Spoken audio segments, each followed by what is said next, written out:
Hey guys, welcome back. চাঁদের পরিকল্প ফুল সমাপ্ত পাঠ লয়ে এসে পড়ছি, তো বেশি কথা না কয়ে শুরু করা যাক। তাই আমি ওদেরকে মারার জন্যই ফিরে এসেছি। আমি খুব শান্ত গলায় বললাম, মা তুমি ফিরে যাও, তুমি যদি আজকে ওদেরকে মেরে ফেলো তাহলে ভবিষ্যতে অনেক বড় একটা পরিবর্তন এসে যাবে। সোহানা কিভাবে এলো এটা আমি কখনোই জানতে পারবো না।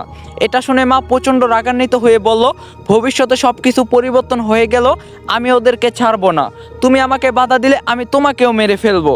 এই বলে মা আমার মাথায় অনেক জোরে চেপে ধরলো। আমি ব্যথায় কাতরাতে লাগলাম। আমার মস্তিষ্ক দুমড়ে মুচড়ে যাচ্ছে। আমি আমার পুরো শক্তি দিয়ে চিৎকার করে উঠলাম।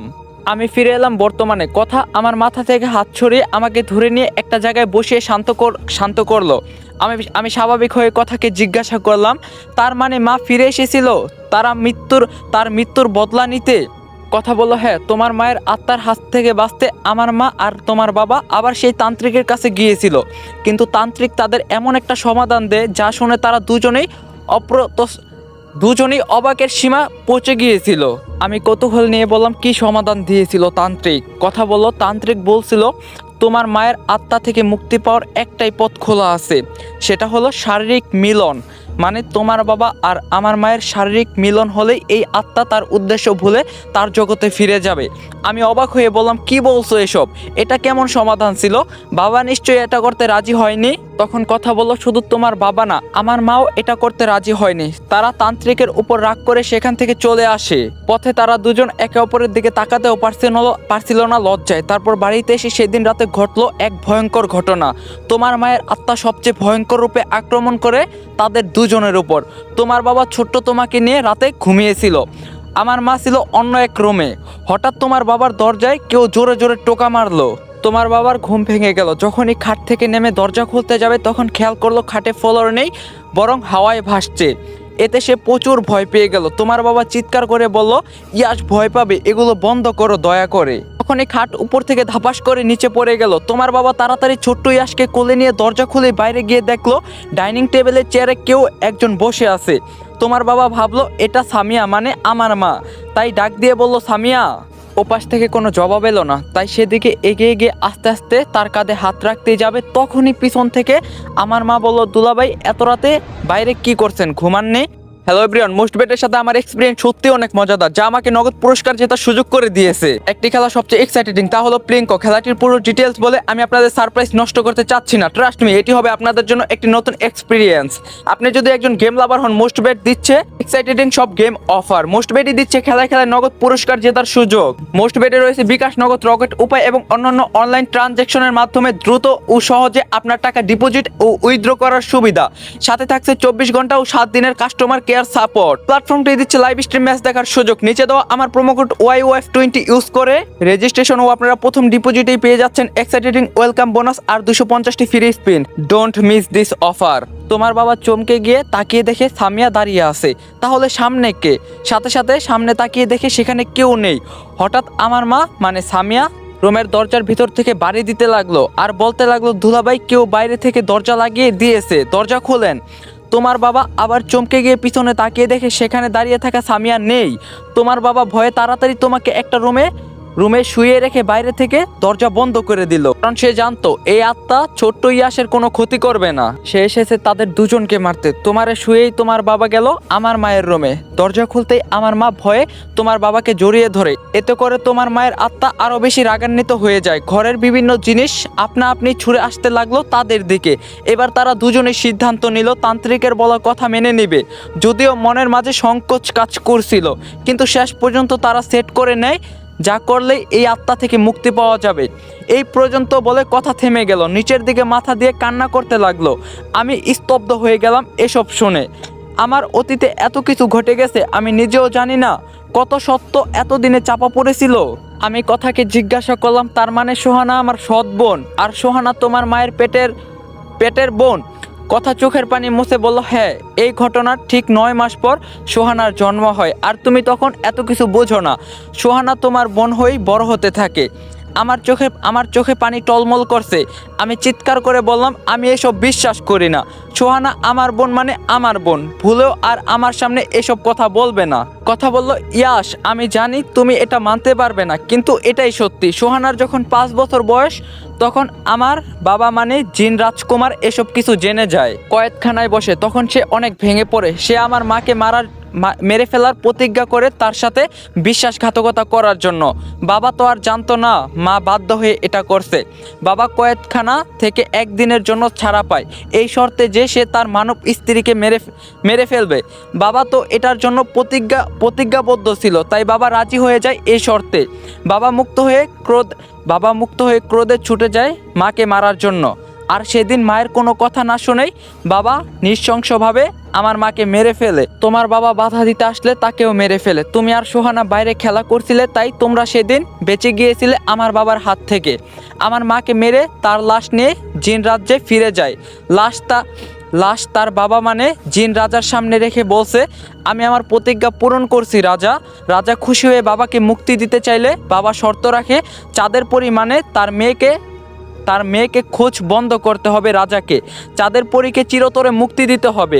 কিন্তু রাজা এতে প্রচণ্ড ক্ষেপে যায়, কারণ রাজা কারো কাছে প্রতিজ্ঞাবদ্ধ ছিল চাঁদের পরীকে মারার জন্য। তাই রাজা আমার বাবার শর্ত মেনে না নিয়ে বাবাকে আবার বন্দি করে দেয়। আর এদিকে তোমার কাকারা খুঁজে পায় তাদের ভাইয়ের মৃতদেহ ঘরের ভিতর। যেহেতু আমার মা মানে তোমার কাকারা জানতো না এটা তোমার মায়ের যমজ বোন, তাই তারা তাকেই তোমার মা ভাবতো। তোমার বাবার মৃতদেহে পেয়ে তারা তোমার মায়ের কোনো খোঁজ না পেয়ে অপবাদ ছড়িয়ে দিল তোমার মা তোমার বাবাকে মেরে অন্য কারোর সাথে পালিয়ে গিয়েছে। তারপরের ঘটনা তো তুমি জানোই। আমি চুপচাপ দাঁড়িয়ে এগুলো শুনছিলাম, নিজের কানকে বিশ্বাস হচ্ছিল না। আমি রাগান্বিত স্বরে জিজ্ঞাসা করলাম, তুমি তো এসব হওয়ার সময় সেখানে ছিলে না, তাহলে তুমি এত কিছু কিভাবে জানো? কথা একটু হেসে বলল, ইয়াশ আমি তোমার মতো কোনো সাধারণ মানুষ না। আমার মাঝে এমন কিছু আছে যা তোমার মাঝে নেই। আমি অতীত বর্তমান ভবিষ্যৎ সব জায়গায় বিচরণ করতে পারি। জিন রাজা এই জন্যই আমাকে হুমকি মনে করে, আমাকে মারার জন্য উত পেতে বসে আছে। এই বলে কথা আপন মনে হাঁটতে হাঁটতে চলে যেতে লাগলো। আমি সেখানে ঠায় দাঁড়িয়ে আছি। এগুলো জানার পর ইচ্ছা করছে নিজেকে শেষ করে দেই। সোহানা আমার আপন বোন না হলেও ও আমার কলিজা। ওর জন্য আমার ভালোবাসা আগে যেমন ছিল এখনও তেমনই আছে, ভবিষ্যতে থাকবে। সোহানা এসব জানার আগে চলে গিয়েছে, ভালো হয়েছে। এসব শুনলে ও নিজেকে শান্ত রাখতে পারতো না, ও পাগল হয়ে যেত। উপরওয়ালা আমাদের কাছ থেকে যখন অনেক প্রিয় কিছু কেড়ে নেয় তখন আপাতত মস্তিষ্কে সেটা খারাপ মনে হলেও পরে গিয়ে বুঝতে পারি ওনার সিদ্ধান্ত কখনো ভুল ছিল না, আর কখনো ভুল হবেও না। তাই সৃষ্টিকর্তার সিদ্ধান্ত কখনো ভুল ধরতে নেই। আমি দৌড়ে গেলাম কথার কাছে, কথার পাশাপাশি হাঁটছি। কথার মুখে কোনো কথা নেই। নীরবতা ভেঙে আমি বললাম, এখন কি করবে, কোথায় যাচ্ছ? কথা বলো, বাবাকে ছাড়িয়ে আনতে যাচ্ছি। তুমি তোমার রাস্তায় যেতে পারো, আমি আর কখনো তোমাকে বিরক্ত করব না। তখন আমি বললাম, আমি চাই। এখন কথা বললো, কি চাও? আমি বললাম, বিরক্ত হতে। কথা একটু হেসে বলল, তাহলে অপেক্ষা করো আমার জন্য, আমি বাবাকে নিয়েই ফিরবো। আমি কথাকে জিজ্ঞাসা করলাম, কতদিন অপেক্ষা করতে হবে আমাকে? কথা আমার মাথার এলোমেলো চুলগুলো ঠিক করে দিয়ে বলল, অপেক্ষার কোনো নির্দিষ্ট সময় হয় না ইয়াশ, এমনও হতে পারে সারা জীবন অপেক্ষা করতে হবে আমার জন্য। আমি বললাম, সারা জীবন অপেক্ষা করব আমি তোমার জন্য? হয়তো একদিন অপেক্ষাও আমার উপর বিরক্ত হয়ে যাবে, কিন্তু আমি বিরক্ত হব না। যাও তুমি এবং তোমার বাবাকে নিয়ে ফিরে আসো। কথা অশ্রুসিক্ত চোখে আমার দিকে কিছুক্ষণ তাকিয়ে রইল। কথা তো জানে সে আর কখনো ফিরে আসবে না। কথা জুজুকে কোলে নিয়ে আদর করে বলল, ইয়াসের খেয়াল রেখো জুজু। জুজুরও চোখে পানি, কারণ জুজু জানে কথা আর ফিরে আসবে না। প্রাণীরাও মানুষের চোখ দেখে মন বুঝতে পারে, আর আমরা নিজের সর্বোচ্চ দিয়েও কাউকে ভালোবাসলেও মানুষের মন পাই না। তখন কথা বলল, আমি যেদিন ফিরে আসবো সেই দিন আকাশের চাঁদটা সম্পূর্ণ লাল রং ধারণ করবে, পাখিরা গান গাইবে, দূর আকাশ থেকে তারা খসে পড়বে, হঠাৎ কোনো সংকেত ছাড়াই বৃষ্টি শুরু হয়ে যাবে। ইয়াশ বলল, আমি অপেক্ষা করব সেই দিনটার জন্য। কথা মিষ্টি করে হাসি দিয়ে বিদায় জানিয়ে চলে গেল, ধোঁয়ার মতো রোশনি ছড়িয়ে। আমি তাকিয়ে রইলাম কথার চলে যাওয়ার দিকে। আমি জানি কথার সাথে আমার মিল সম্ভব না, কারণ কোনো না কোনোভাবে কথা আমার বোনের পর্যায়ে পড়ে। আমাদের বাবা মায়ের ভুলের জন্য আজ আমরা এমন পরিস্থিতিতে এসে পড়ছি। জুজুর মাথায় হাত বুলাতে গিয়ে দেখলাম ক্ষতস্থান থেকে রক্ত বের হচ্ছে। আমি আর দেরি না করে আমি আর দেরি না করে দৌড়ে জুজুকে নিয়ে হাসপাতালে চলে গেলাম। কথা জিন রাজ্যে পৌঁছানোর সাথে সাথে রাজার প্রহরীরা তাকে বন্দি করে ফেললো। প্রহরীরা কথাকে নিয়ে গেল রাজার দরবারে রাজার কাছে। রাজা কথাকে দেখে বলল, স্বাগতম চাঁদের পরী, অবশেষে তাহলে ধরা পড়লে, অনেক হয়রানি করছো আমাকে। কথা একটু হেসে বলল, আমি যদি নিজ থেকে ধরা না দিতাম তাহলে আপনার এসব চেলাপেলার বাপের ক্ষমতা ছিল না আমাকে খুঁজে বের করার। রাজা রেগে গিয়ে বলল, ভুলে যাস না তুই এখন রাজার সামনে দাঁড়িয়ে আছিস, আমি চাইলে তোকে টুকরো টুকরো করে রাক্ষসদের খাইয়ে দিতে পারি। কথা বলল, এতদিন যেহেতু পারেননি এখনো পারবেন না, আর আমি এখানে নিচ থেকে এসেছি কেন সেটা জানতে চাইবেন না? রাজা হাসতে হাসতে সিংহাসন থেকে উঠে এসে কথার সামনে দাঁড়িয়ে বলল, আমার নাতনি তার বাবাকে ছাড়িয়ে নিতে এসেছে, সেটা আমি আবার কিভাবে না জানি? কথা বলল, তাহলে ছেড়ে দেন আমার বাবাকে, বিনিময়ে আপনি যা চাইবেন তাই হবে। আমি কোনো প্রতিরোধ করতে এখানে আসিনি, আমি সম্পূর্ণভাবে আপনার কাছে আত্মসমর্পণ করতে এসেছি। রাজা বলল, তুই এটা অবশ্যই জানোস আমি কি চাই। এই চন্দ্রগ্রহণের আগে যদি তোকে মারতে না পারি তাহলে জিন রাজ্যের অর্ধেক প্রাণ ঝরে পড়বে তোর পায়ের তলায় থাকা ওই চাঁদের চিহ্নর প্রভাবে, আর আমি রাজা হয়ে এটা কখনোই হতে দিতে পারি না। কথা বললো, আমি জানি সেটা, আর আমিও চাই না আমার জন্য এতগুলো প্রাণ ঝরে যাক। তাই আমি নিজেকে আপনার কাছে ধরা দিয়েছি, মরার আগে আমাকে আমার বাবার সঙ্গে একবার দেখা করার সুযোগ দিন। রাজা কথার ওই আবদার পূরণ করলেন। রাজা বুঝতে পারলেন কথার মন অনেক পরিষ্কার। কথা নিজের জীবনের ব্যাপারে চিন্তা না করে এখানে চলে এসেছে অর্ধেক জিন জাতিকে বাঁচানোর জন্য। নিমেষেই কথার প্রতি রাজার সব রাগ এবং ঘৃণা ভালোবাসায় রূপান্বিত হয়ে গেল। রাজা এই প্রথম তার নাতিনকে জড়িয়ে ধরে কান্না করে বলল, তোমার বাবার একটা ভুলের জন্য আজকে না চাইতো তোমাকে মরতে হবে। আমি বারবার নিষেধ করছিলাম মানব মেয়ের সাথে কোনো সম্পর্কে না জড়াতে, এতে করে আমাদের রাজ্যের অনেক ক্ষতির সম্মুখীন হবে। কিন্তু আমার ছেলে আমার কোনো কথাই শোনেনি সেই দিন, তাই বাধ্য হয়ে তাকে বন্দি বানিয়ে নিয়েছিলাম। কিন্তু হতচ্ছাড়া তার কাজ আগেই করে দিয়েছে। আমি খবর পাই সেই মানব মেয়ে গর্ভবতী। আমি যা ভয় পাচ্ছিলাম তাই হলো, যেহেতু আমার ছেলের শরীরে রাজা বংশের রক্ত, তাই সে যদি কোনো মানুষের সাথে সম্পর্কে লিপ্ত হয় তাহলে তার সন্তান চাঁদের চিহ্ন নিয়ে জন্ম নেবে, সে হবে চাঁদের পরী। আর সেই চাঁদের পরী যদি কোনোভাবে চন্দ্রগ্রহণের পর্যন্ত বেঁচে থাকতে পারে তাহলে অর্ধেক জিন নিজেদের প্রাণ হারাবে তার প্রভাবে। কথা বলো, হ্যাঁ রাজা, সেটা আমি জানি, আর অনেক ভেবে চিন্তেই আমি এখানে এসেছি। আমিও চাই না আমার জন্য জিন রাজ্যের এত বড় ক্ষতি হয়ে যাক। রাজা বলল, আমাকে তুই রাজা ডাকিস না, দাদু বলে ডাক। আগামীকাল চন্দ্রগ্রহণ মনে আছে তো?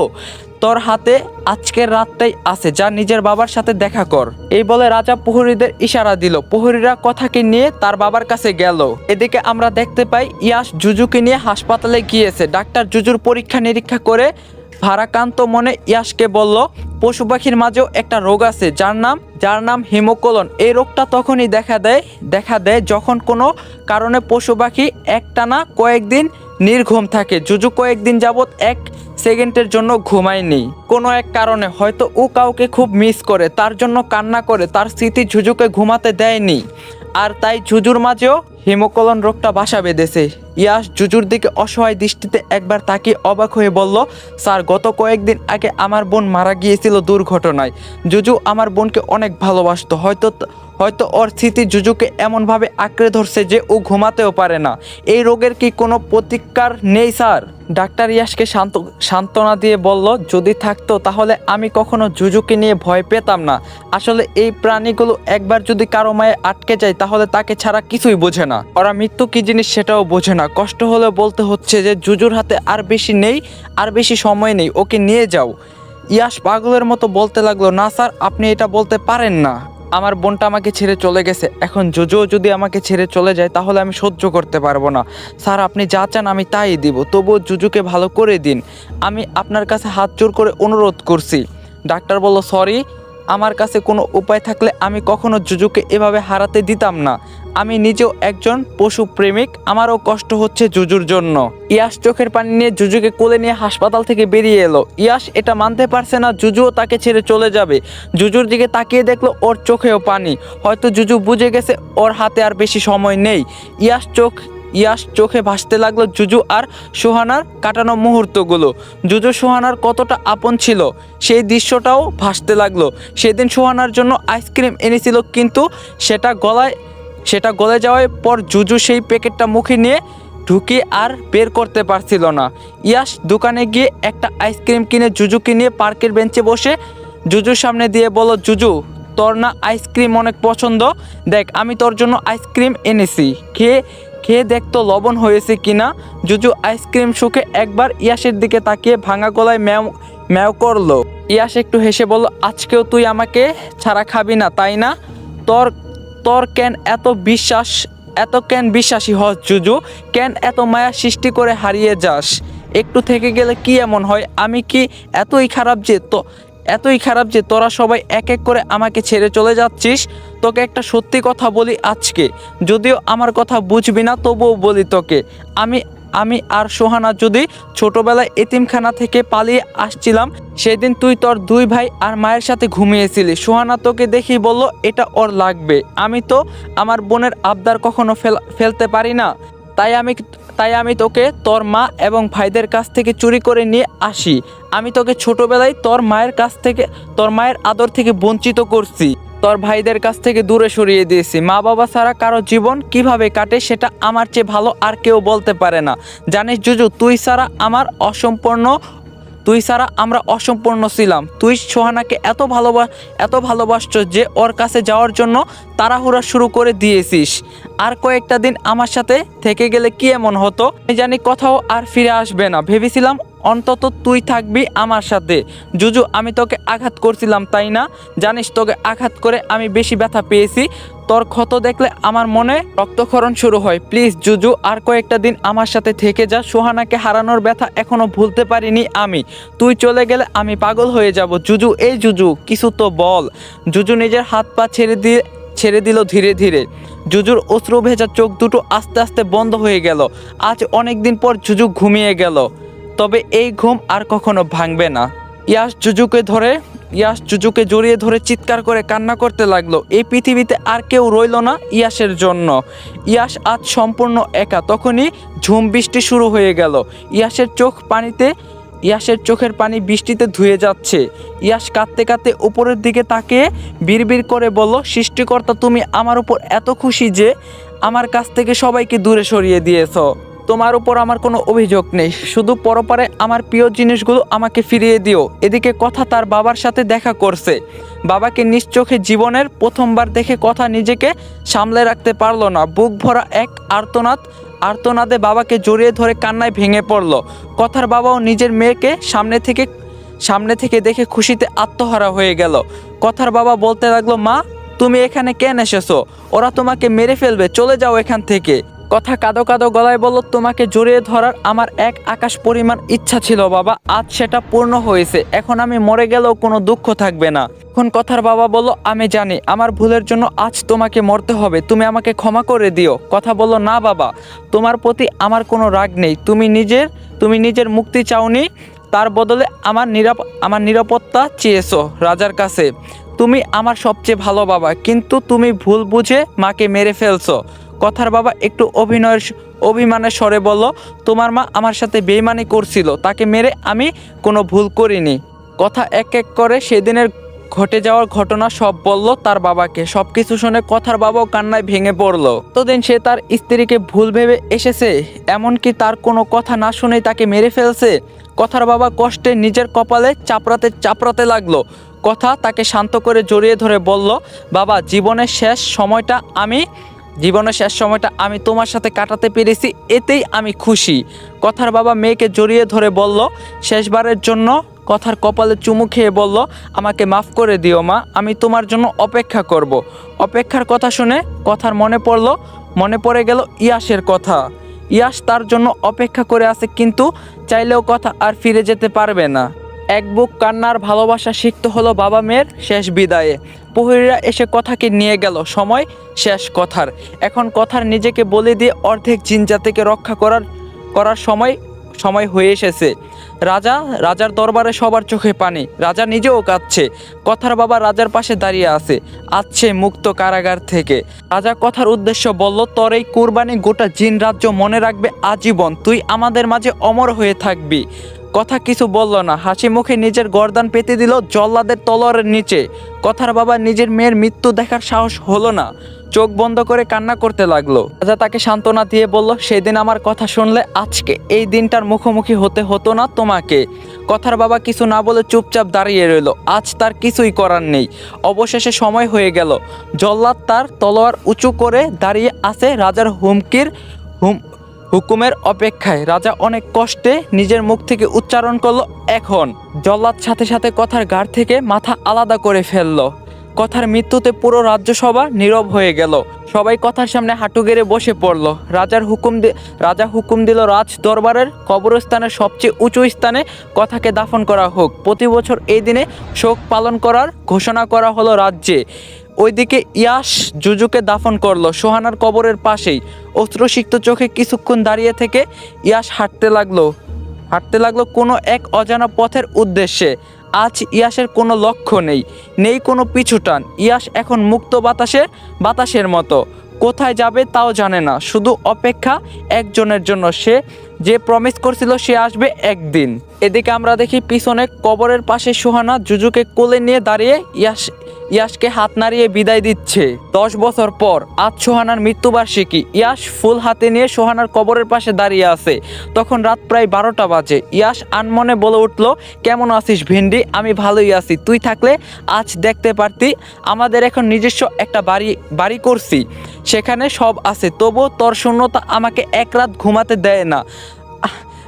দেয় না। তোর আর জুজুর জন্য প্রতিদিন 2টা আইসক্রিম কিনে রাখি ওই আশায় যে তোরা হয়তো ফিরে আসবি, কিন্তু বরাবর আমি হতাশ হই জানিস ভেন্ডি। তোর জন্য অনেক সুন্দর একটা জামা কিনেছি, একদিন সময় করে এসে দেখে যাইস। সত্যি বলতে আমি তোকে এখনো অনেক বেশি মিস করি। এই বলে ইয়াস কান্নায় ভেঙে পড়ল। হঠাৎ ঝুম বৃষ্টি শুরু হলো। ইয়াস আকাশের দিকে তাকিয়ে দেখলো চাঁদটা সম্পূর্ণ লাল রং ধারণ করছে, পাখিরা গান করছে। ইয়াসের মনে পড়ে গেল কথার শেষ কথাগুলো। কথা তো এমন কিছুই বলে গিয়েছিল। ইয়াস আকাশের দিকে তাকিয়ে তারা খুঁজতে লাগলো। হ্যাঁ, একটা তারা দেখা যাচ্ছে। কিছু বুঝে ওঠার আগেই তারাটা খসে পড়লো আকাশ থেকে। ইয়াস পাগলের মতো চারদিকে তাকাতে লাগলো। ইয়াসের চোখ শুধু কথাকে খুঁজছে। ইয়াস দৌড়ে রাস্তায় চলে এলো। মানুষজন দৌড়ে বৃষ্টি থেকে বাঁচার জন্য চেষ্টা করছে। বাইরের দোকানপাটগুলো বন্ধ করে দোকানিরা দৌড়ে যে যার মতো ছাউনি তলায় আশ্রয় নিচ্ছে। তখনই কারোর সাথে ধাক্কা খেয়ে আমি নিচে পড়ে গেলাম। লাল নীল চুড়ি পরা একটা হাত আমাকে উঠানোর জন্য হাত বাড়িয়ে দিল। আমার সব কিছু স্লো মোশনে চলতে লাগলো। আমি চোখ থেকে বৃষ্টির পানি মুছে ভালো করে তাকিয়ে দেখলাম অদ্ভুত সুন্দরী পরীর মতো একটা মেয়েটা আমার হাত ধরে টেনে তুলে বলল, সরি। আমি হাঁ করে তাকিয়ে আছি। মেয়েটার কথায় আমার ধ্যান ভাঙলো। এই যে মিস্টার, আর ইউ ওকে? আমি বললাম, কথা। গাইস, এই গল্পটা এখানেই সমাপ্ত হইল। আর একটা কথা, আপনারা অনেকেই বলছেন আমি এই গল্পটা কপি করছি, রাইট? আপনাদের কথাই মাইনা নিলাম, আমি গল্পটা কপি করছি। দেন আপনারা অনেক কিছু বলছিলেন কমেন্ট বক্সে যে ভাই আপনি কপি করেন, দেন আপনার গল্প ভালো না, আরও অনেক কিছু। ঠিক আছে মাইনা নিলাম, রাইট, আপনাদের কথাই ভালো। আমি কপি করছি, ইউটিউবে থাকার মতো আমার কোনো যোগ্যতা নাই। হ্যাজ এ ভালো কন্টেন্ট ক্রিয়েটর আমি না, আপনারা আরও ভালো কন্টেন্ট ক্রিয়েটর ডিজার্ভ করেন। ঠিক আছে, আপনাদের কথা মাইনা নিলাম। তো আমি সময়ের অভাবে ভিডিও আপলোড দিতে পারি না। আজকে 1 ঘন্টা টাইম নিয়ে এই ভিডিওটা বানাইছি, তারপরে এডিট করছি 1 ঘন্টার ভিতরে সব কিছু। আপনারা যেহেতু বললেন ইউটিউবে থাকার মতো যোগ্যতা আমার নাই, আমি কপি করছি, অনেক কিছু কইছেন আমি দেখছি, শুধুমাত্র এই গল্পটার লিগা, চাঁদের পরীর লিগা আমি সময়ের অভাবে ভিডিও বানাইতে পারি না। আমি ইউটিউব সম্পর্কে একটা লাস্ট ভিডিও আপলোড দিম, the last update of Yamin on fire. হ্যাঁ, খুব শীঘ্রই, কালকা নয়তো পরশু দিনকে এই ভিডিওটা আপলোড দিম। দেন ওই ভিডিওতে আপনারা দেখে নিয়েন আমি গল্পটা কপি করছিলাম। আমার সম্পূর্ণ কথা আপনারা যদি লজিক সহকারে বোঝেন তাহলে বুঝবেন। আর যেহেতু আপনারা বলছেন যে আমি ভালো না, আমার থেকে ভালো ডিজার্ভ করেন, হ্যাঁ ঠিক আছে, আমি একটা ভিডিওতে বলছিলাম ইউটিউব কুইট করে দিব, দেন আমি খুব সুন ইউটিউবটা কুইট করে দিব। তো আপনারা ভালো থাকবেন, আপনারা আরও ভালো জিনিস ডিজার্ভ করেন। আমার থেকে ভালো গল্প মানে আপনারা তাদেরকে ডিজার্ভ করেন। তারপর আপনারা অনেক ভালোবাসা দিচ্ছেন, অনেক দূর আগায় দিচ্ছেন, আপনাদের প্রতি কৃতজ্ঞ রইলাম। দেন নেক্সট ভিডিওতে দেখা হইব the last update of Yamin on fire. তো সবাই ভালো থাকবেন, আল্লাহ হাফেজ।